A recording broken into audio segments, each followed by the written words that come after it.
Live from downtown Detroit, home of WDIV and Click on Detroit, Local 4 News at 11 starts now. For about a year, neighbors say they have been dealing with this sinkhole growing in their neighborhood. They said they have reached out to the city multiple times without any resolution.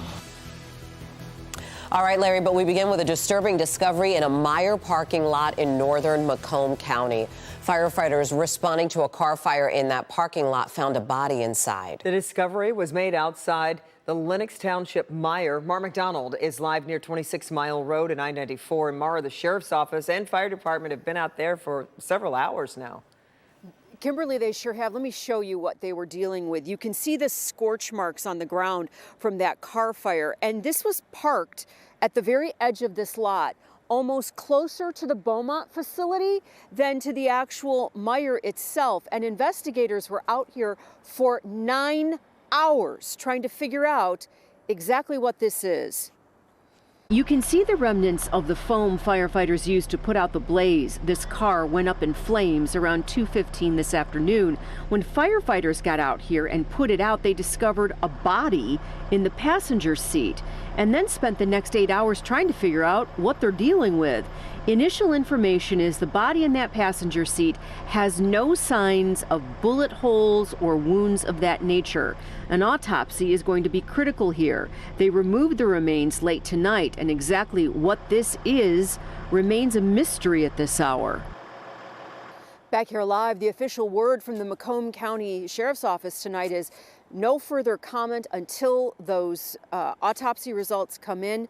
I think there are simply too many unknowns at this point. We're live in Lenox Township tonight. I'm Mara McDonald, Local 4. Okay, Mara, thank you. Students in Detroit Public Schools are getting the whole week off next week because of alarming COVID numbers. Classes were originally scheduled for Monday and Tuesday on the short holiday week, but the district now will use that extra time to work on sanitizing schools. This comes as the state is reporting nearly 18,000 new cases, and that's just in the past 2 days.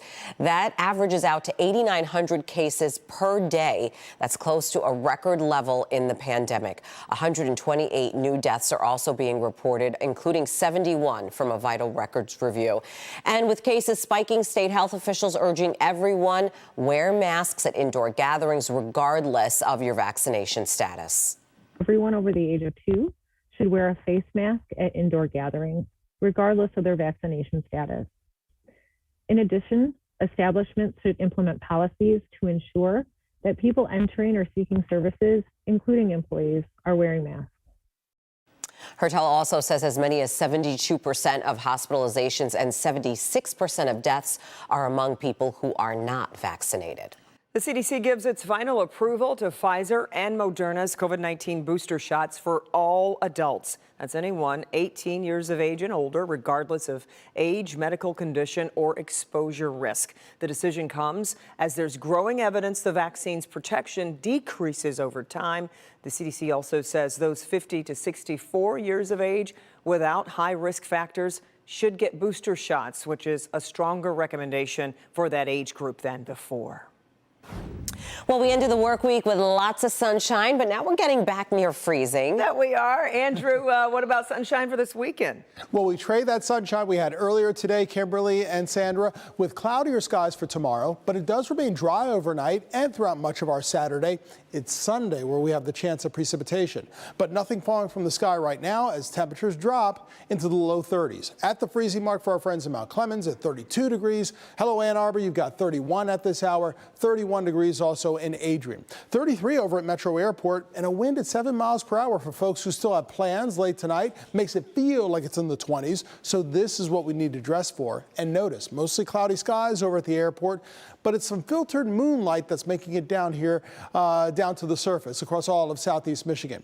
Overnight lows will be down a few more degrees from where they are now. Below freezing in many areas by tomorrow morning. We're looking at low temperatures bottoming out in the upper 20s and low 30s, about 29 degrees right here in Detroit, but it still remains dry when we wake up with sunrise at 7:30.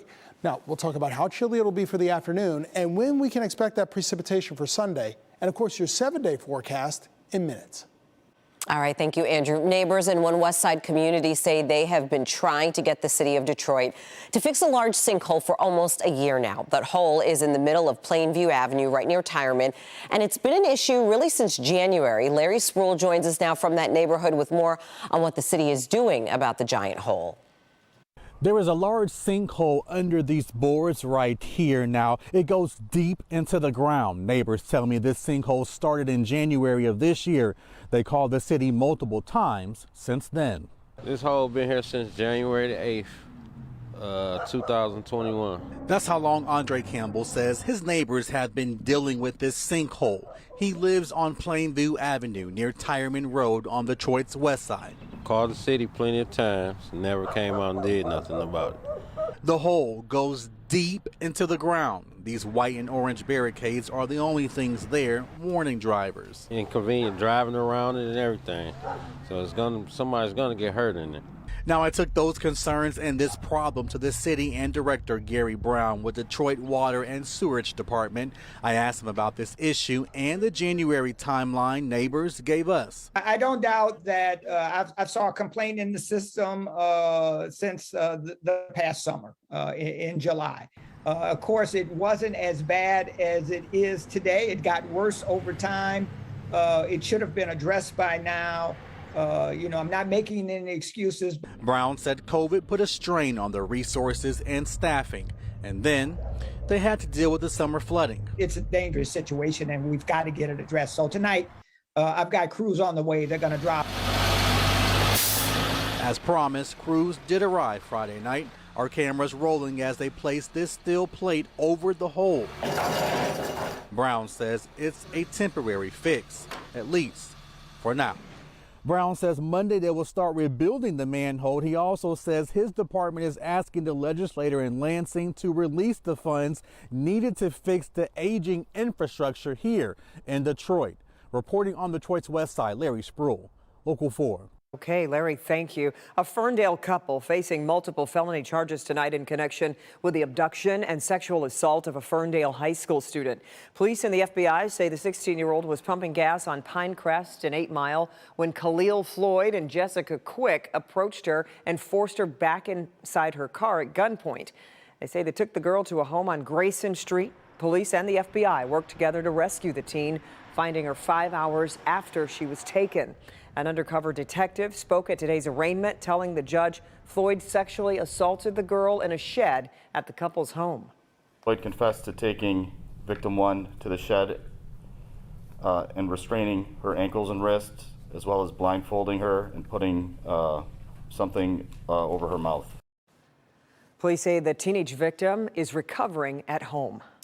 An orange barrel alert for anyone heading downtown to downtown Detroit this weekend. Both directions of I-94 now closed between I-75 and Gratiot. Crews are going to be setting up bridge beams at the Burm Street overpass above I-94. All lanes of 94 should be back open bright and early Monday morning at 5 a.m. Well, downtown Detroit officially in the holiday spirit. Sure is. Tonight, the city held its 18th annual tree lighting at Campus Martius Park. 65-foot Norway spruce is lit up with 20,000 LED lights. Thousands packed downtown to be there when the lights came on. A big difference, of course, from last year when the tree lighting event was virtual.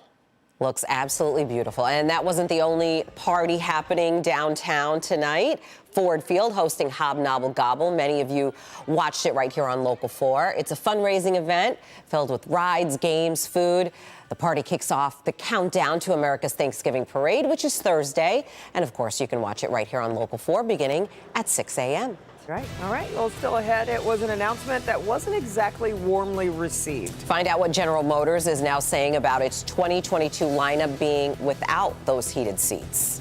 Michigan State University addressing campus safety amid the disappearance of Brendan Santo, what the university just announced to bolster security. But first, Kyle Rittenhouse acquitted on all charges. Reaction to the verdict from Kenosha next.